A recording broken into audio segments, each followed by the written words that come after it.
আসসালামু আলাইকুম। জব শিকার ভাই বোনেরা কেমন আছেন? আশা করি সবাই ভালো আছেন। আমি এখন চলে এসেছি বিদ্যাবাড়ি পত্রিকার পাতা থেকে 16 ফেব্রুয়ারি 2025। আমি বাংলায় গান গাই। খ্যাত বরেণ্য গীতিকার প্রতুল মুখোপাধ্যায় মৃত্যুবরণ করেন 15 ফেব্রুয়ারি 2025। বিপিডিবি এর পূর্ণরূপ কি? Bangladesh power development board. উপমহাদেশের প্রথম চলচ্চিত্রকার কে? হীরালাল সেন। জাগো বাহে তিস্তা বাঁচাই কোন সংগঠনের আলোচিত কর্মসূচি?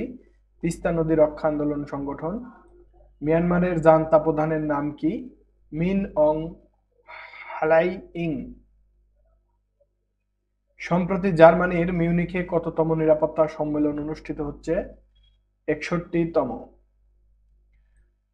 জাতীয় ঐক্যমত্য কমিশনের সহসভাপতি কে? অধ্যাপক আলী রিয়াজ। বঙ্গবন্ধু স্টেডিয়ামের পরিবর্তিত নাম কি? জাতীয় স্টেডিয়াম, ঢাকা। বৈশ্বিক রিয়েল এস্টেট পরামর্শক সংস্থা কোনটি? Night Frank. বিবিএস এর তথ্যমতে দেশে স্থায়ী অর্থনৈতিক প্রতিষ্ঠানের সংখ্যা কত? ৬২,৪৪,২১৪। ধন্যবাদ সবাইকে।